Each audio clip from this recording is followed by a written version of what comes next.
Ray. The one constant through all the years, Ray, has been baseball. Little roller up along first, behind the bag. It gets through Buckner.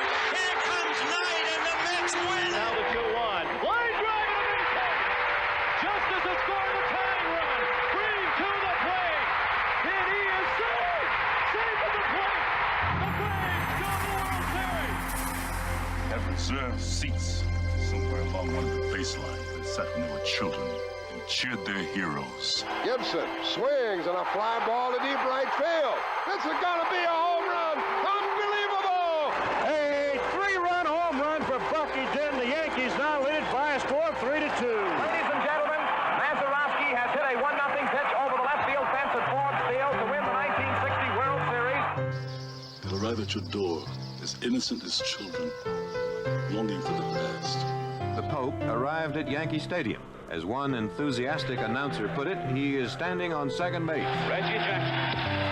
Long drive right field. It is goodbye. Big World Series for Reggie Jackson. The Blue Jays are World Series champions as Joe Carter hits a 3-run home run. Back to throw. There's a left back. It's going to be, I believe, the Giants from the pennant. The Giants from the pennant. The Giants from the pennant. The 0-1 pitch. A liner off Nagy's glove into center field. The Florida Marlins have won the World Series.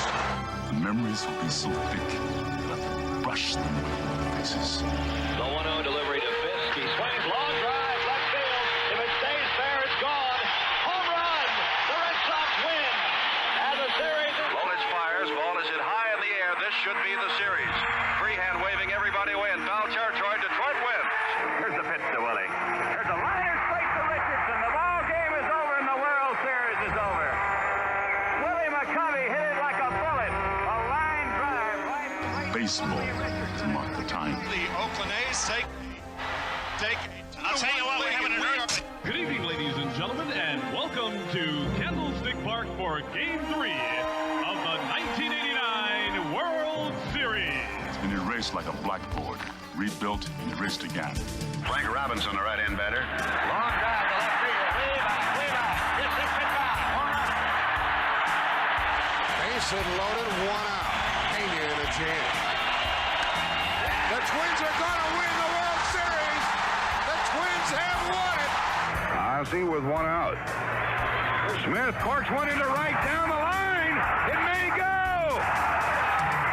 Go crazy, folks. Go crazy. It's a home run.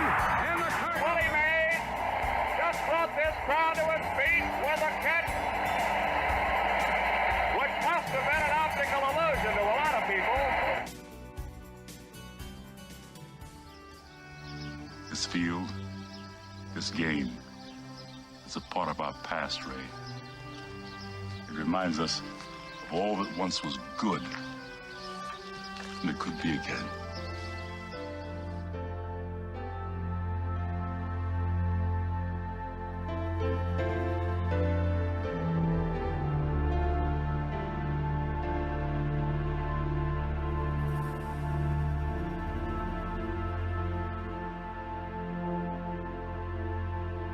Broadcasted live.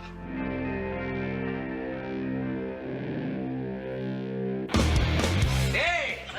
Who wants to have some fun? There are balls coming from all over the place. Left field, center field, right field. See, this is the kind of thing, quite honestly, right now, that makes you want to see the Chicago Cubs team lose. Now, you just saying you want to have fun, or do you really want to have fun? It'll be fun. Will the next person that sees anybody throw anything onto this field, point them out, or get them out of here? You don't live in Cleveland. You live in Cincinnati. You talking to me? You talking to me?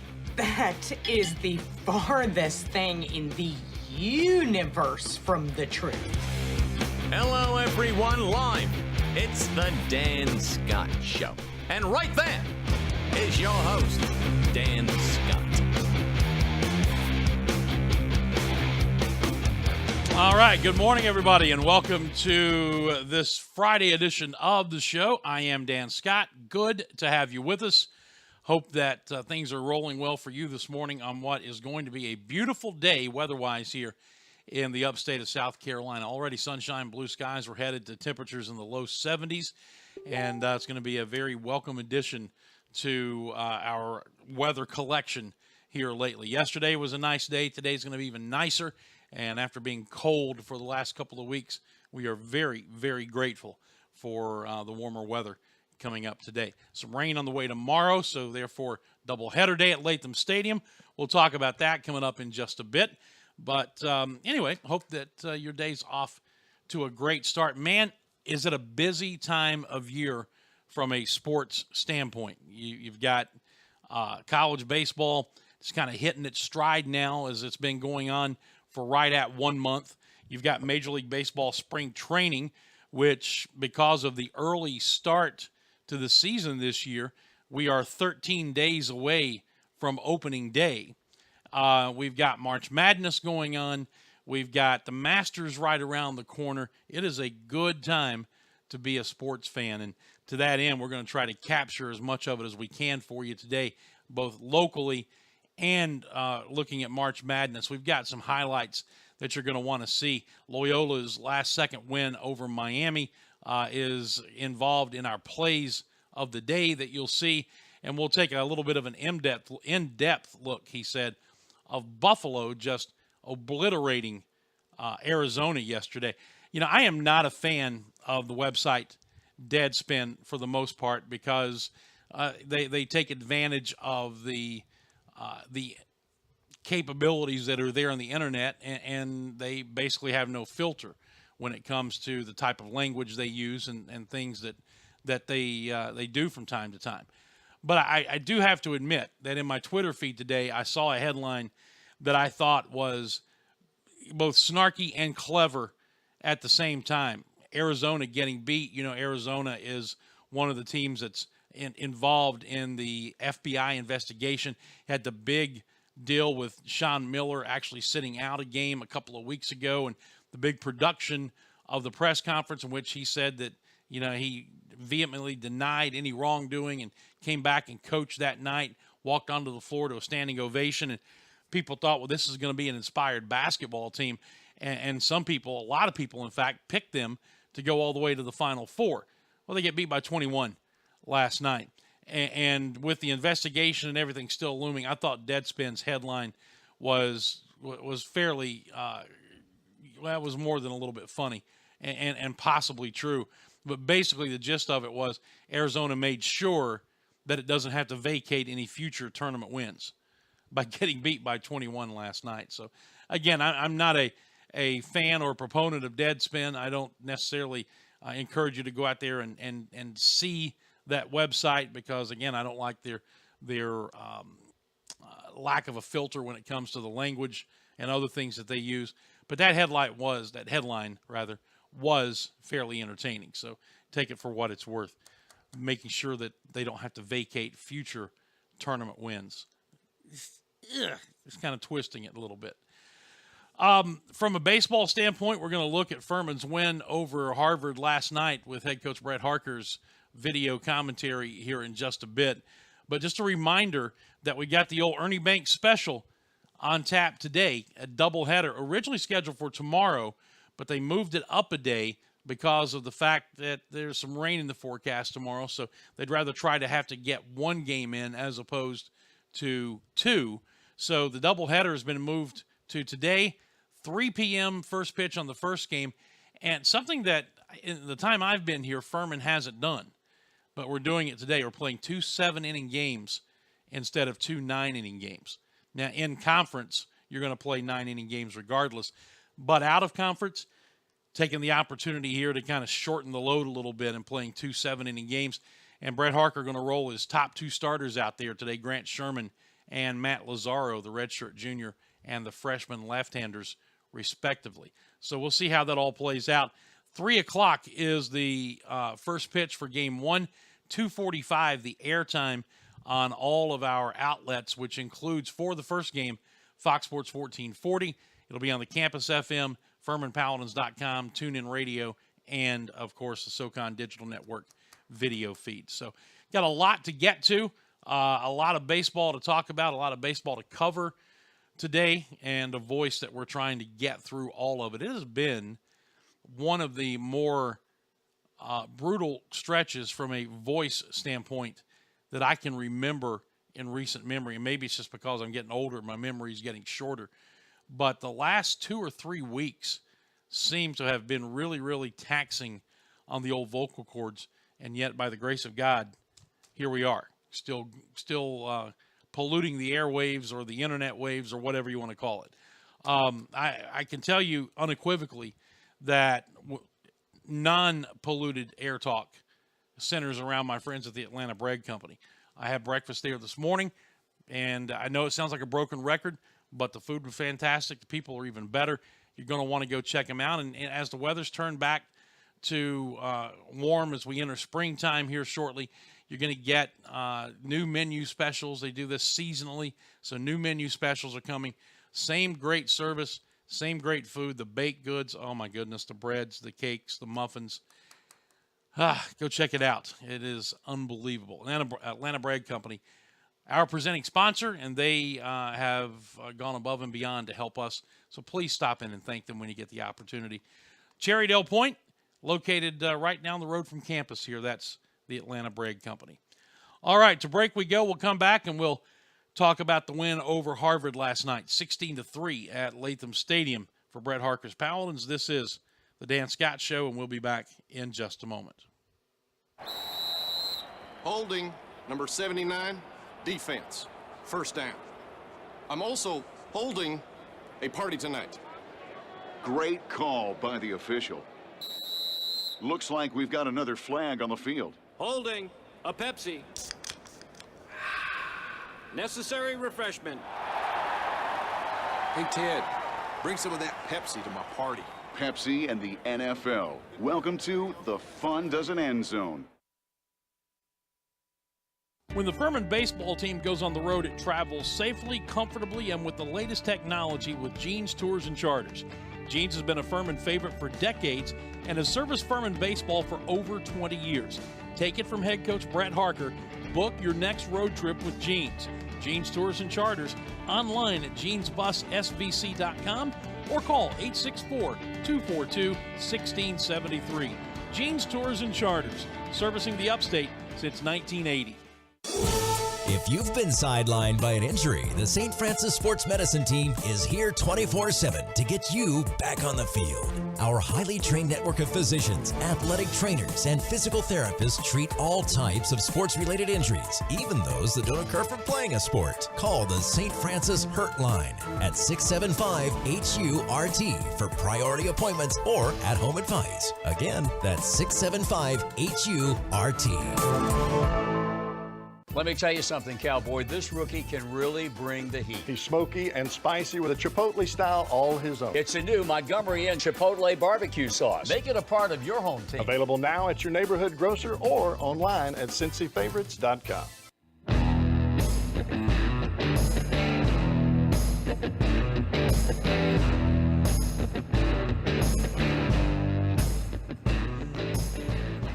9 minutes after the hour of 10 o'clock as we welcome you back to this Friday edition of the Dan Scott Show. I am, oddly enough, Dan Scott. It would be odd for me to be hosting somebody else's show, I suppose. Or maybe better off if somebody else was hosting the Dan Scott Show. But you get what you pay for, right? Boy, is that true in a good sense when you go to Hall's Chop House in downtown Greenville. Notice that segue. That's a radio professional. Don't try that at home. Talk about fantastic news. I mean, it's not enough, right, that Hall's has the Allen Brothers Prime Steaks, which sets off the menu. It's not enough they're open 7 nights for dinner. They're open for brunch on Sundays. It's not enough they have live music available. It's not enough that they have an open patio area now with the weather warming up you can take advantage of. None of that's enough. Billy and his staff just have to keep blowing your mind. How about going downtown today for lunch at Hall's Chop House? That's right. Starting today, very first time, Friday and Saturday, they will be open for lunch downtown Greenville at the Hall's Chop House location on 7, right beside the 7 on Main Studios. So you get all of the advantages in the lunchtime hour with a lunchtime menu that you're absolutely going to love, and that begins today. They will be open at 11 o'clock, as a matter of fact, for lunch for the first time on Friday. Fridays and Saturdays moving forward, Hall's Chop House. Now you've got even more opportunity to experience why Hall's is indeed the Greenville Steakhouse. That's Hall's Chop House downtown. Tell them you heard about him here on the show. All right, so last night, opener of 4 games between Furman and Harvard, and at the outset, it looked like the Paladins were going to roll easily. And if you look at just the final score, you say, well, Dan, they did. But it didn't get there the way that you might think. I mean, Furman starts off 4-0 after 2 and really should have been up even more than that. They had the bases loaded, 1 out in the first inning, could not get another run in. The only run came on Ben Anderson's solo home run leading off the game, the first of his collegiate career. And then scored 3 in the second and had that rally short-circuited by a double play. So you're thinking, okay, still 4-0 and everything's going fine. Well, then Noah Zavolis, the starter for Harvard, settled in, and he had thrown just about 60 pitches through the first 2 innings. Ended up throwing, I think, 114, but he got his team through 6. And when the first baseman, McCall, hit a 2-out, 3-run home run in the top of the 5th inning, all of a sudden, it is a 4-3 ball game, and Trent Alley got the out to get through the 5th, and he was done for the day. Well, what happens? Heath Hawkins makes his first appearance of the season, and although he did walk 4 in 2 innings, he pitched 2 scoreless innings. Great to see him back. He's going to be such a big part of what this pitching staff does the rest of the way, and that was his first appearance after the biceps injury. And then Tyler Kimbrell finished it off. Well, actually, he pitched the 8th, and Austin Wood pitched the 9th. Why? Well, because the offense got into the bullpen of Harvard and scored 12 runs in the final 2 at-bats, the 7th and 8th innings combined, 5 in the 7th and 7, I think, in the 8th to put it away. And, was an example of what happens when you're playing multiple midweek games and you simply don't have the bullpen strength to pull off short outings by your starters. Not so much what happened last night for Harvard, but you go back to 2 previous games this week, one at Davidson, one at South Carolina, both losses, and the Crimson had to use a combined 9 pitchers in those 2 games before ever getting to the game against Furman yesterday. So when Zavolis had to exit, man, their bullpen was in tatters, and the results showed it. Meanwhile, Furman played the midweek game earlier this week at Winthrop and got out of there with 2 freshmen eating up the 9 innings. John Michael Bertrand started, went 5. Jordan Beatson came on in relief, pitched the final 4. So Furman's bullpen is in much better shape. And now you've got your 2 top-flight starters ready to go in the doubleheader today, Sherman and Lazaro. So you got to feel really good about where you are. Ben Anderson had a monster game, a triple short of the cycle. His first career homer drove in 5 runs. The freshman now leads the team in RBIs from the leadoff spot in the batting order. So he continues to have a big game. Multiple hits up and down the Furman lineup yesterday. They ended up with 17 hits on the day and win it 16-3. Afterwards, Brett Harker spoke about it and obviously was happy with the outcome. All right, down outside the dugout after Furman's 16-3 win over Harvard in the first game of this 4-game series. And, boy, this was almost 3 different ball games wrapped in one. You had a nice lead, it got close, and then you blew it open again. That is what it feels like to be a cricket coach, I think, because they say it lasts 3 and 4 days long. You have a roller coaster of emotions. Look, the bottom line is we scored a lot of runs. I'm proud of our guys. That's the least we've commanded the strike zone all year, and that's very frustrating. But I mean, at the end of the day, that's a good team, and we put up a ton of runs and couple positives. I thought for the most part, Trent Alley was very good. It was the best his changeup's been. Got to see him go deeper into games. He knows that. That's what he's frustrated about. I also think it's a good sign that he's not happy with that outing when a couple of years ago that would have been the best outing he had. So that means we're going in the right direction. And then the biggest positive tonight is Heath Hawkins is back. Yeah. Was he at his best? No. Did he put up 2 big zeros for us? Yep. So we're really excited about that. He's healthy. He got his feet wet. We got him back, and that's what I'm excited about. Knowing his personality and having to wait until the 17th game to make his debut, do you almost excuse his 4 walks? 100%. And that's why, I mean, I was literally coaching every pitch over to the side, and it had nothing to do with mechanics. It had 100% to do on relax. Just focus on this pitch. And when he did it, he was just fine. And then TK, for the first time all year, he did a little bit of that too. He was letting a couple close calls and then getting frustrated with himself kind of take over. And that's when I came up and told him, I said, the only thing you can control is the next pitch. Take a deep breath and just execute this pitch. And when they do that, those guys are really, really good. But you know what? That's what this game's all about, because maybe they found out more about themselves in a game that we can still win like that, that'll help us further down the road.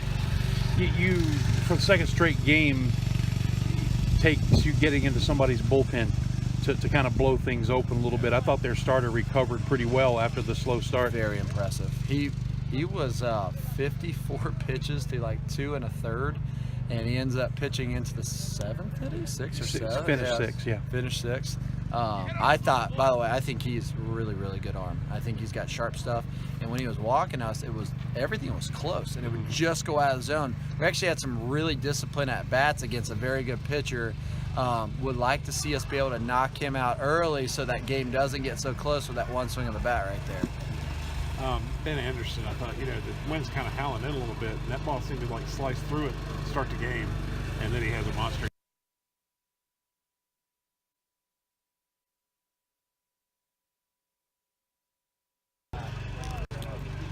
All right, down outside the dugout after Furman's 16-3 win over Harvard in the first game of this 4-game series. And boy, this was almost 3 different ball games wrapped in one. You had a nice lead, it got close, and then you blew it open again. That is what it feels like to be a cricket coach, I think, because they say it lasts 3 and 4 days long. You have a roller coaster of emotions. Look, the bottom line is we scored a lot of runs. I'm proud of our guys. That's the least we've commanded the strike zone all year, and that's very frustrating. But I mean, at the end of the day, that's a good team, and we put up a ton of runs and couple positives. I thought for the most part, Trent Alley was very good. It was the best his changeup's been. Got to see him go deeper into games. He knows that. That's what he's frustrated about. I also think it's a good sign that he's not happy with that outing when a couple of years ago that would have been the best outing he had. So that means we're going in the right direction. And then the biggest positive tonight is Heath Hawkins is back. Yeah. Was he at his best? No. Did he put up 2 big zeros for us? Yep. So we're really excited about that. He's healthy. He got his feet wet. We got him back, and that's what I'm excited about. Knowing his personality and having to wait until the 17th game to make his debut, do you almost excuse his 4 walks? 100%. And that's why, I mean, I was literally coaching every pitch over to the side, and it had nothing to do with mechanics. It had 100% to do on relax. Just focus on this pitch. And when he did it, he was just fine. And then TK, for the first time all year, he did a little bit of that too. He was letting a couple close calls and then getting frustrated with himself kind of take over. And that's when I came up and told him, I said, the only thing you can control is the next pitch. Take a deep breath and just execute this pitch. And when they do that, those guys are really, really good. But you know what? That's what this game's all about, because maybe they found out more about themselves in a game that we can still win like that, that'll help us further down the road. You for the second straight game, takes you getting into somebody's bullpen to kind of blow things open a little bit. I thought their starter recovered pretty well after the slow start. Very impressive. He was 54 pitches to like 2 1/3. And he ends up pitching into the 7th inning, 6th or 7th. Finished 6th, yeah. Finished 6th. I thought, by the way, I think he's really, really good arm. I think he's got sharp stuff. And when he was walking us, everything was close, and it would just go out of the zone. We actually had some really disciplined at bats against a very good pitcher. Would like to see us be able to knock him out early so that game doesn't get so close with that one swing of the bat right there. Ben Anderson, I thought, the wind's kind of howling in a little bit, and that ball seemed to slice through it to start the game, and then he has a monster game. I mean, yeah, everybody's sitting there saying, that ball is gone. I'm sitting there going, not today, and sure enough, he ran it out. He was a triple away from the cycle right there. I don't think he even knew it. I said, why are you walking, man? Swing. But I'm not sure he even knew it. But the kid's really good, and he seems to play exceptionally well at home. And that's a good trait to have because he's going to play a lot of games at Latham over his career. So it was good to see him have another good game. I know we talked about it a bit in the pregame, but watching what Harvard went through tonight with their bullpen, and then 2 games previously this week, they had used 9 pitchers combined coming in. Again, it really just highlights how fortunate you are to have what happened on Tuesday night. It is, and been there, done that. I was looking at Harvard going, man, I've been there in past years, and that's tough. And that's why it's just so critical, those guys, to, people say, well, we still put up a 0. Yeah, but you threw all those extra pitches, which is going to limit what I can do later on in the weekend and different stuff. And that's why everything we preach about pounding the zone and forcing early contact, it all comes into play because of bullpen depths in college baseball. And that's just something we're going to continue to get better at. But gosh, once again, I'm just so excited to have Heath Hawkins back. He pitched 2 innings, and he feels good, and that's what this game's all about to me. Back a few hours ago when it was 4-3, and Trent Alley, he got there at 14 outs, and then they hit the home run. But then he stayed in there and got that 15th out. Yeah, and I think that was a big mental block for him to get through because he didn't last week. And he needed to prove to himself he can get that out. Once again, I'm going to tell you, that kid, he'll hit a hurdle, and he'll figure out how to cross it, and he'll get a little bit better. And I think you're going to start seeing him be able to go into 6th and maybe even 7th now they got past that hurdle. All right, so the doubleheader tomorrow, you're throwing your top 2 guys, right? Our top 2 guys, and that was my big message to these guys. I said, listen, in the doubleheader, 2 7 innings, you don't have to go to a bullpen. So we scored all these runs out of their bullpen, and everybody's all happy and everything, but if they get 2 starters that are rolling tomorrow, we'll never see the bullpen. So we got to understand tomorrow's a completely different day. Today doesn't matter at all. We got to come out ready to win some baseball games. All right, Brad, thanks. Thank you, Dan. Well, there you go, Brad Harker from after the 16-3 win last night over Harvard. Games 2 and 3 of the series in the doubleheader today. A pair of 7-inning games beginning at 3 o'clock. Again, 2:45 airtime.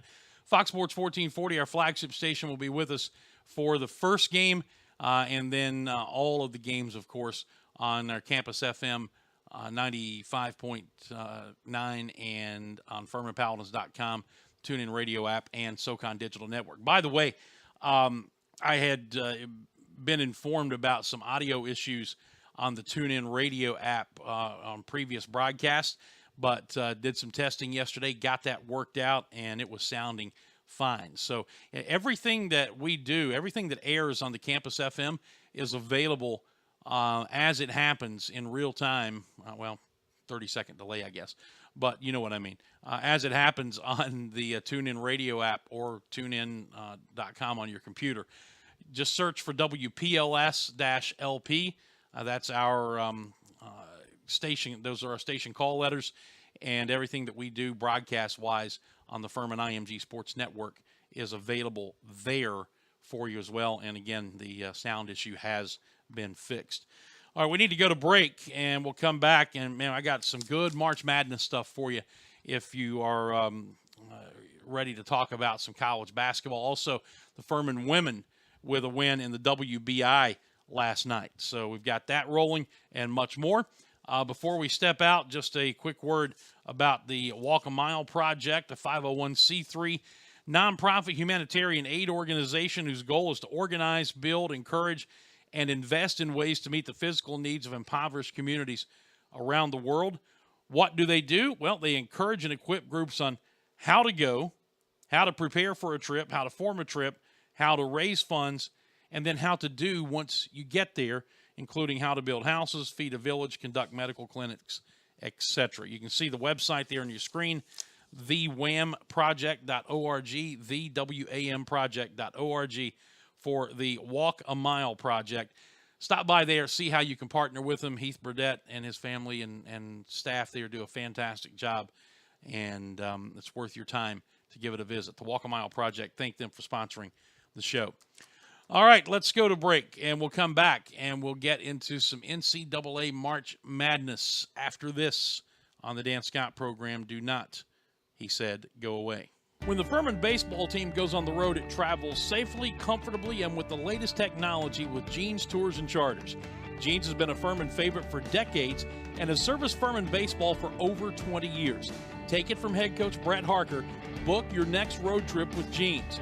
Jeans Tours and Charters online at jeansbussvc.com or call 864-242-1673.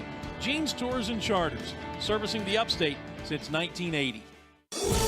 If you've been sidelined by an injury, the St. Francis Sports Medicine team is here 24/7 to get you back on the field. Our highly trained network of physicians, athletic trainers, and physical therapists treat all types of sports-related injuries, even those that don't occur from playing a sport. Call the St. Francis Hurt Line at 675-HU-RT for priority appointments or at-home advice. Again, that's 675-HU-RT.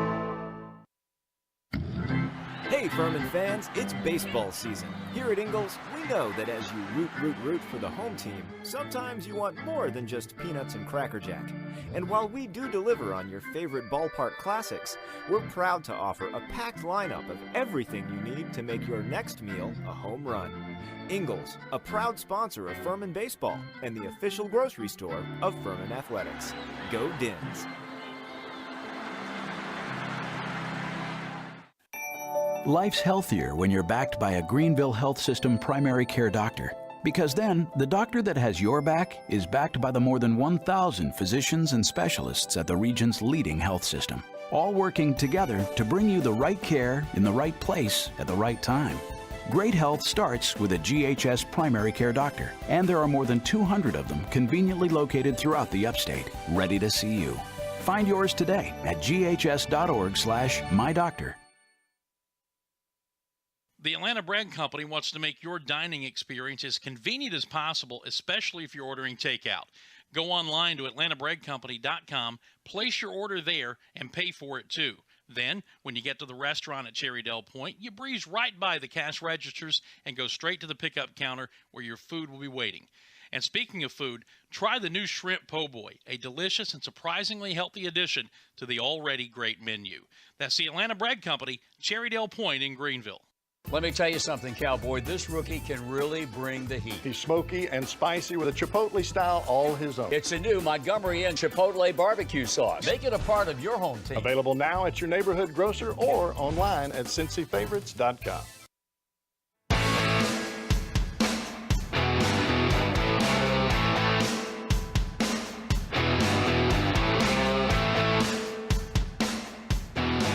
.28, we are back, and good to have you with us here on this edition of the Dan Scott Show. I am Dan Scott.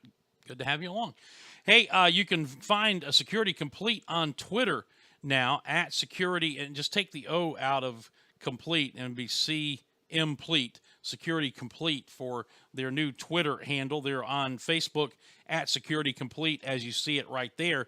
And, of course, the phone number, 546-0630, 546-0630.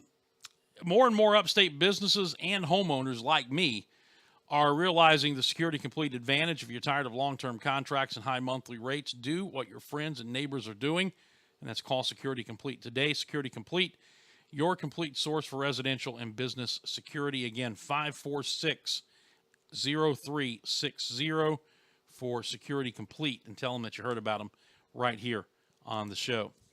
All right, you're going to see a little ad intro into this. Nothing I can do about it. It's what March Madness does, among other places on YouTube. But you're going to want to see this. First of all, here is the highlight package of Buffalo blasting Arizona in the NCAA tournament last night. We're going to highlight this one by itself, and then we've got more for you. But take a look at what the Bulls did out to Arizona. Check it out. After the ad, of course.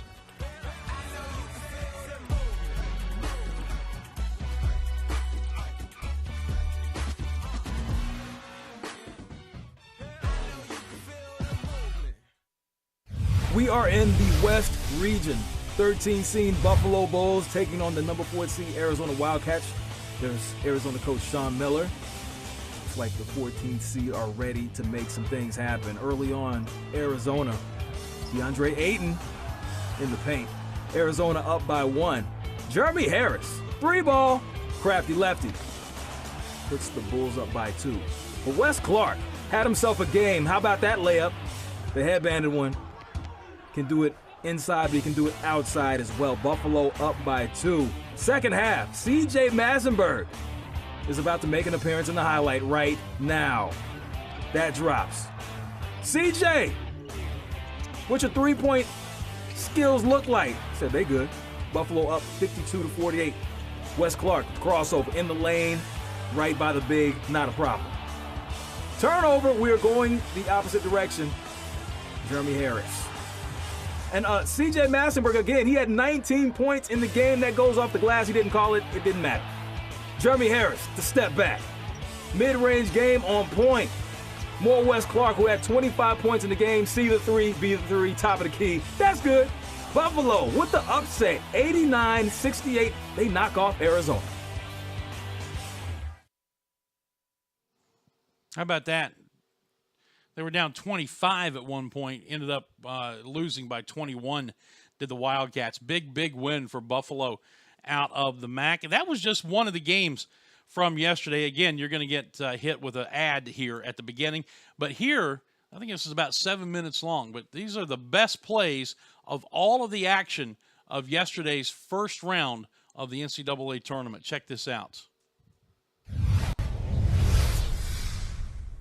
A 42% shooting. Nice steal there by Young. He'll come the other way, trying to get by the defense. Broken up on the play by Russell. Back outside. Odoms thought 3, feeds inside on the doorstep. Along with Shepard, that's the Sooner 5. Terrell inside. Oh, my. Beautiful. Rejection by McNeese. The other way flying. James slammed in. A lot from my good friend Dan Bonner when he was at Virginia. Block shot like this that ignited the fast break. Where did you see that? Terrell. Angevine. Oh, wow. Terrell from outside. Kingston, he puts it in. What a 3 to tie. Kidding me. Consecutive time. Moments ago, a 3 by Terrell from way outside. And Kevin, what do you do when you make a 35-foot three-pointer in the NCAA tournament? You turn and you give the eyebrow to Reggie Miller. Oh, steal by Fats Russell off of Young. 3. Don't do it to him like that, Fats. Perkins with Williams, working the two-man game here. Perkins setting up Williams, look out! Two-handed jam, Jonathan Williams. 8-second differential, shot clock, game clock. Huge possession, the freshman Norvell. Oh! The freshman, cold-blooded 3, and Gonzaga's on top. Flirting with a double-double despite his shooting struggles. 10 of 9. Here comes Schofield. Oh! Nastiness. Wait a second. Driving left, dunking right over Love. One dribble, right hand, Love. 2 defenders coming over, and the Volunteers bench loved it. A nice little deuce. Barreling past the nasty finish at the other end. Jalen Johnson. Another look at the finish. Look at the hang, the glide, and the lob underneath. Mikhailuk hung it up there for Vic, who's got great hang time. Mikhailuk, excellent, just leading Vic. Duval will take it. It was Duval for the first half of the season. His parents were on to change it to pass. Beautiful pass inside. This pass fielded by Williamson there right in front of the Miami bench. Jackson's pass underneath Ingram. Swatted! DeJuan Hewell, Rambler fans screaming for a goaltend. Felt like it was on its way down. On the way down. I thought he got that one on the apex. What you think, Landing? Thought it was on the way down? Yeah, Krutwick coughs it up, likes the steal. First player to the floor was Chris Likes, and he got it. And that's a big-time block by Ingram. No man wins unless you're trying to get to the hoop and you got the big fellas chasing you. Then it pays to be just a little bit bigger. Here they come. One timeout, they don't take it. He got it! He got it! Buzzer. And the Ramblers are moving on. Boy, he felt that one, Lynn. Watch him. You had to. He felt that one. You had to feel it. He had time to dribble further in. They will put 0.3 seconds on the clock, and the reaction from Jim Larry. Rodriguez, and he takes advantage. Rick Evans having a tough time. Should have probably had that pass, and on the run out, the follow on a slam by Sanogo. It's a little bit south of Blacksburg. Virginia Tech. Oh, nice spin move inside. Crosby Roundtree. DiVincenzo with a great corkscrew move. 5 quick points. Whew. None better than these last two. The dish off. Again, a team that spends a lot of time behind the arc. Going up top. Oh, and throwing it down. Two-handed jam. Sasha Kalia-Jones. Throw it up there. Go get it. Crossover. Up, under, and in. Maneuver as good as any in college basketball. The dipsy-do, scooparoo to put the Cougars up 2. That all rhymed pretty well. He's trying to track it down. It's deflected to the backcourt, and Texas Tech has it. No, he didn't. How did he do that? That is fantastic. Smitty, that's something you see in a dunk contest. It looked like they practiced that one, and I mean, they've got a lot of skills and capability to do a lot of things. Also turn the ball over a few times. Look at that lob. Stevenson up top. As now the Red Raiders showing some life. Throwing it way up. That's at the top of the square. And Zach Smith catching it and finishing with authority. Ivan Kennett called for the foul, his third. Smith the screen. Inside they go. Hall. Rocking the rim. Shot clock at 10. Driving into Robinson. Fade away. Oh, What a shot! of difficulty by this shot by Sexton. Look at this. Fading away with a hand in. Here's Stockard, who gave him such a lift to Dayton. Turns it over. Chioza. Incredible body movement. Body language. And this has a lot to do with the fact that St. Bonaventure feels like may not be. While drinking that water bottle, he stood up, first one to put his hands out and get his team in the huddle. Jalen Hudson coming with the nastiness. Not anymore. Did you see the elevation? Perfect timing. Hawkins with the rebound. One thing you'll notice about these two teams, they are in excellent shape, and Aiden didn't even bother with a ring. Look at the foot speed. He's going to finish strong, but the footwork and the flush. Right, the floor general. Smallest guy on the floor most nights. A good catch and a strong finish. See some of that athleticism. I really think Buffalo should stop fronting. As a big man, once you front me, you're in trouble. I know coaches think that works. Corey in trouble, back to Ogine, got his man up in the air, and slams it down the middle. Second smallest guy on the floor. With this shot fake. And just gathers the feet. Takes off to the moon. The one-hand jam. Great elevation by the 6'2" junior.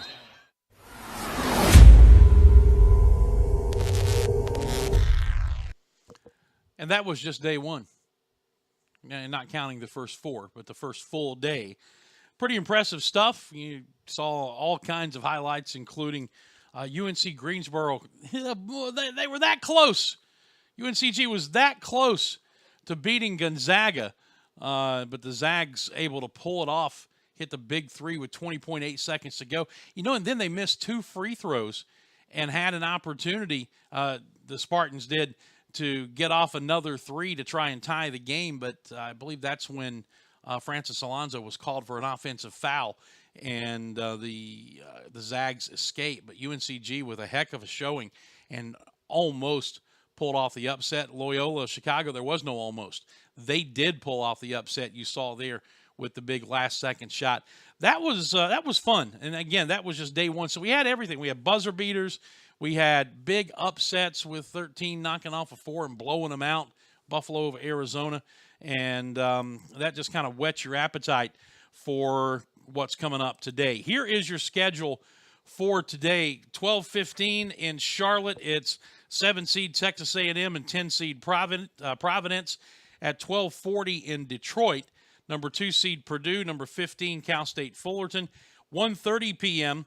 in San Diego, 4-seed Wichita State and number 13-seed Marshall. Marshall, by the way, making its first tournament appearance since 1987. 2 o'clock, number 2-seed Cincinnati, number 15-seed Georgia State. That's in Nashville. 2:45 in Charlotte, number 2-seed North Carolina and number 15-seed Lipscomb. At 3:10 p.m. in Detroit, 7-seed Arkansas, 10-seed Butler. At 4 p.m. in San Diego, number 5-seed West Virginia, number 12-seed Murray State. 4:30 p.m. in Nashville, 7-seed Nevada and number 10-seed Texas. At 6:50, it's number 8 Creighton, number 9 Kansas State in Charlotte. In Detroit at 7:10, 3rd seed Michigan State, 14th seed Bucknell. 7:20 in Nashville, number 1 seed Xavier, number 16 seed Texas Southern. 7:27 p.m. in San Diego, Auburn, the 4 seed, and Charleston, the 13 seed. 9:20 p.m., number 1 seed Virginia, number 16 seed Maryland, Baltimore County in Charlotte.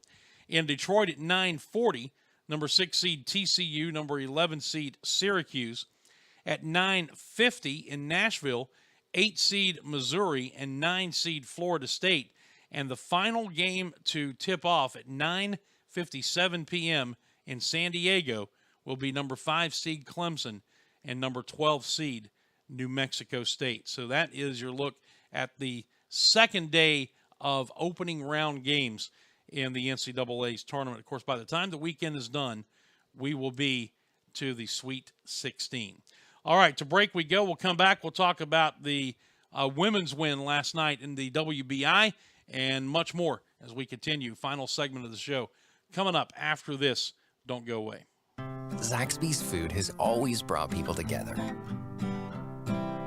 Catering to the big moments, the little wins, the long talks, and the quick getaways. Because food this inviting is bound to add a lot of flavor to your life. Introducing the Zax Pack. Served with chicken fingers, sides, Texas toast, and iced tea. Pick one up for dinner or your next event. Friends, family, flavor. Zaxby's. Indescribably good.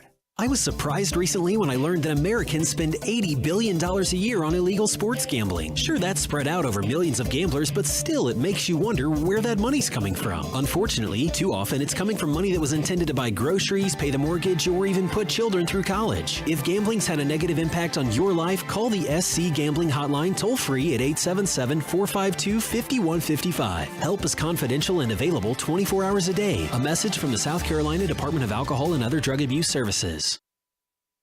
The Atlanta Bread Company wants to make your dining experience as convenient as possible, especially if you're ordering takeout.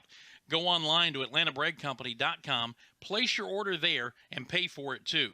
Then, when you get to the restaurant at Cherrydale Point, you breeze right by the cash registers and go straight to the pickup counter where your food will be waiting.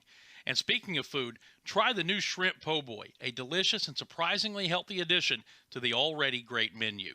That's the Atlanta Bread Company, Cherrydale Point in Greenville. Let me tell you something, Cowboy. This rookie can really bring the heat. He's smoky and spicy with a Chipotle style all his own. It's a new Montgomery Inn Chipotle barbecue sauce. Make it a part of your home team. Available now at your neighborhood grocer or online at CincyFavorites.com.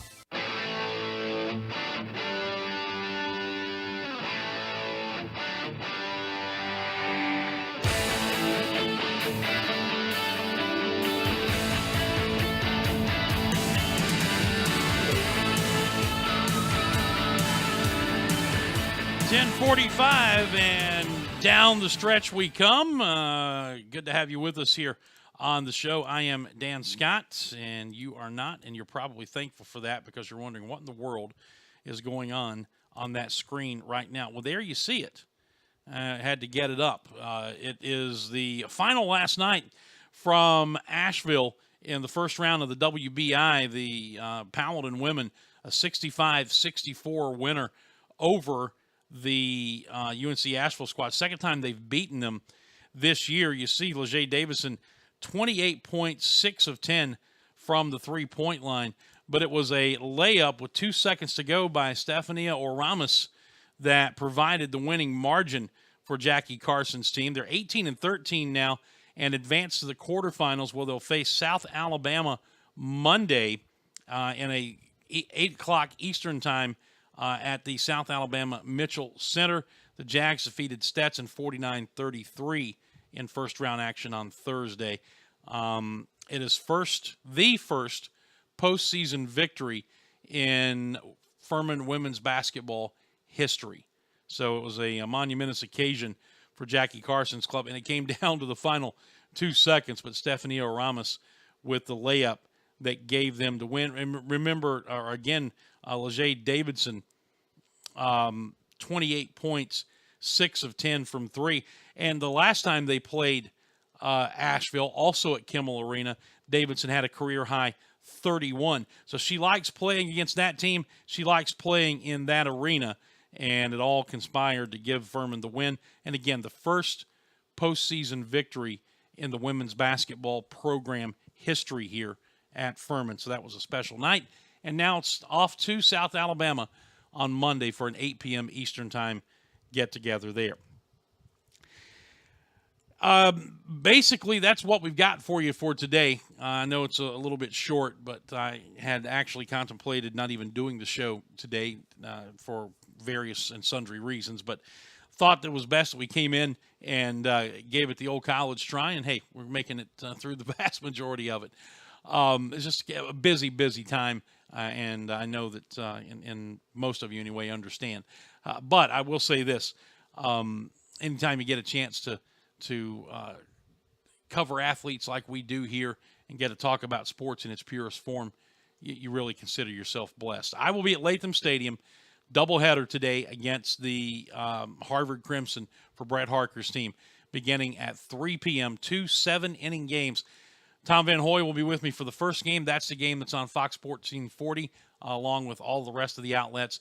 And then again, every game that we do is on FurmanPaladins.com, on Campus FM 95.9, and on the TuneIn radio app, WPLS-LP. And we got that audio situation fixed on the TuneIn app. So check it out, and we will look forward to having you on board for the broadcast one way or the other, including the SoCon Digital Network video feed of both games this evening. Would love to have you at Latham, but if you can't make it, please be sure to tune us in, and we will see you there. That'll wrap it up for us. Thank you for your kind attention today. Back with you on Monday on the show, and this afternoon again from Latham for baseball. Until then, I'm Dan Scott. God bless you. So long, everybody.